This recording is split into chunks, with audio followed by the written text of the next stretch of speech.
Hello there folks, my name is Spoonks and welcome back to another episode of Box Office Chat. This is the show where I break down the top 5 domestic box office results, see where each movie landed, and see how well each movie did, so let's get started. Number 5 was the re-release of Coraline, making $9.6 million this weekend, bringing the original film's domestic total to $87 million and its worldwide total to $138 million. I was aware this movie was coming out, but I was unsure if it was going to be able to crack the top 10. I thought personally Despicable Me 4 was going to be able to make another week in the top 5, but no, it was Coraline that got the jump over Despicable Me 4. It just goes to show you how strong of an impact it's left on just the horror community in general. The fact that it was able to bring out such a big crowd to go and check it out for its anniversary re-release is really impressive. Also, Halloween season is apparently in the air. I noticed a couple Spirit Halloweens opening up around me, so I can see why some people might want to go check it out. And also, Coraline is just a fantastic movie, and it really has resonated with a lot of people. It's pretty much become the modern day equivalent of The Nightmare Before Christmas, that one Halloween movie everybody loves to watch, and as evident by how well it did. And it makes me happy to see it crack the top 5, showing how its fans and maybe even just general audiences wanted to go check it out on the big screen in remastered 3D again. So yeah, nice little addition to the top 5, a very welcome surprise. Happy to see Coraline's re-release here. Number 4 was Twisters, making $10 million this weekend, adding to a domestic total of $238 million and a worldwide total of $335 million.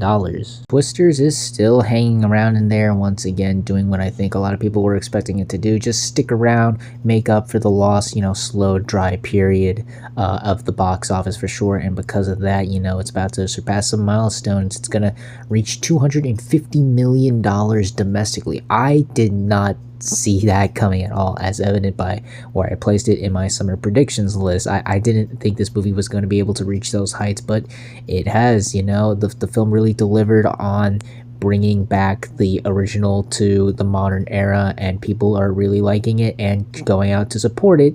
Domestically, worldwide, it's still significantly falling behind. I mean, yes, it's $5 million away internationally from the $100 million milestone, which is nice to see, but the difference between domestic and international is so great. It's really fascinating to see the difference, honestly.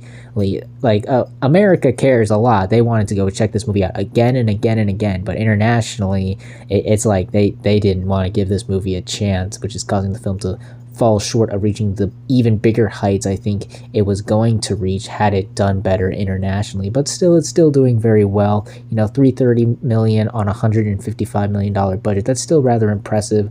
If anything, this should end up around worldwide, it's similarly to the recent Planet of the Apes movie, which again is not bad, but considering how much of a juggernaut this was domestically, it kind of lets you down that the film isn't doing better internationally. But still, given how long it's been since the previous film and how some of these legacy sequels tend to do, this is a really solid performance. Once again, I don't have much more else to say except job well done. Number 3 was It Ends With Us, making $23 million this weekend, adding to a domestic total of $97 million and a worldwide total of $179 million. So It Ends With Us continues to do very well despite all the numerous controversies that are surrounding the film right now. There's a lot of videos about this on the internet that you can watch. But yeah, the film is still generating interest with audiences. People do really want to go check this movie out, and it's definitely making a name for itself and reaping the rewards. It's just $3 million away from surpassing the $100 million milestone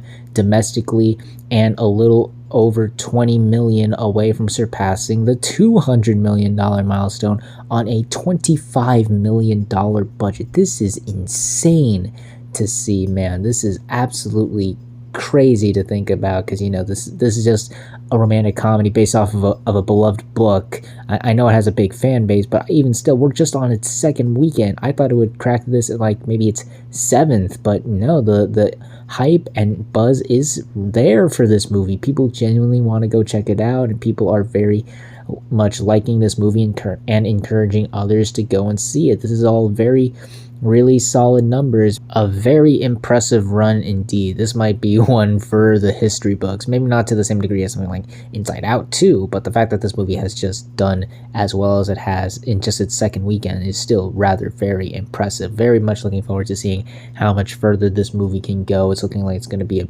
big August surprise for sure. Number 2 was Deadpool and Wolverine, making $30 million this weekend, adding to a domestic total of $546 million and a worldwide total of $1.1 billion. So the film has now officially done it. It is now the highest grossing R-rated movie of all time, both domestically and worldwide. It has surpassed Joker's entire run and is going to continue surpassing it to even bigger heights. Even Todd Phillips, Joker's director, congratulated them on Instagram this past week, which is honestly pretty cool to see, you know. And on the domestic side of things, it is now less than $15 million away from surpassing the $600 million milestone, which will not only make it the first R-rated movie to surpass that milestone domestically, but also it puts it very close to a certain other film that surpassed that milestone this past summer. That gap is narrowing, so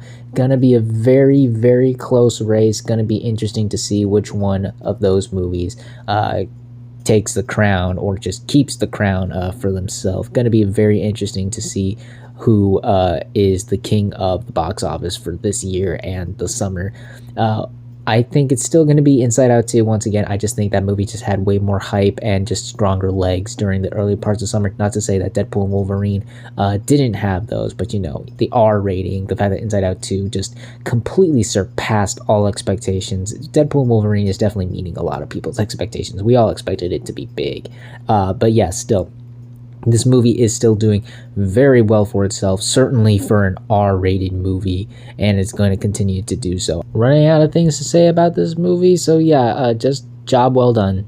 And finally, let's end the video off with the number 1 movie of the weekend, which was Alien Romulus, opening with $42 million this weekend domestically and $108 million worldwide. This is the 9th biggest opening of the summer. It topped If, but still sits behind It Ends With Us, A Quiet Place Day 1, Bad Boys Ride or Die, Kingdom of the Planet of the Apes, Despicable Me 4, Twisters, Inside Out 2, and Deadpool and Wolverine, and it is the 2nd biggest opening for any film in the Alien franchise. It sits behind Prometheus, but was able to surpass Alien vs. Predator, Alien Covenant, and Alien 3. So yeah, as I was expecting, this movie was gonna do pretty well for itself. This seemed like the only other August movie coming out that would perform relatively well, and it did. You know, people love this franchise and they were hoping for another good installment, and surely enough, this was for a lot of people. It got a B+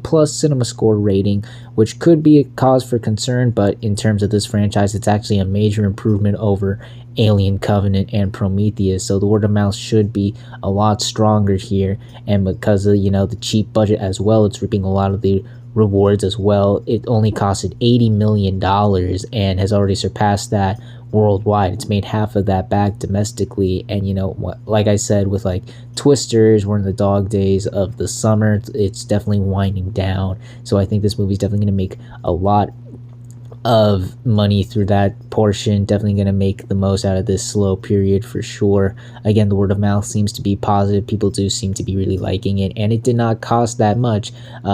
Believe it or not, this was actually supposed to head to streaming. It was supposed to drop on Hulu, but they had a change of heart and release it in theaters, and I think it's safe to say that risk paid off for them. This movie's doing very well for itself. I look forward to seeing how much further this movie can go from here. Hopefully that B+ isn't an indicator of much more mixed reception than I think there is, but it still looks like a lot of people are enjoying it, and given the budget, I don't think it'll be that big of a deal, especially with the dry period we're in. But yeah, overall, a really solid opening for Alien Romulus. I look forward to seeing how much further this movie can go. And those were your top 5 domestic box office results for this weekend, and normally this would be the part of the video where I discuss the upcoming new wide releases and where I think they would land in the top 5, and it's not that there isn't any. We got 2 with Blink Twice and the Crow remake, but if I'm being honest, I'm not expecting much from either of those movies. They'll crack the top 5 for sure, but they're not going to make a big of an impact as I think those studios are hoping they would do.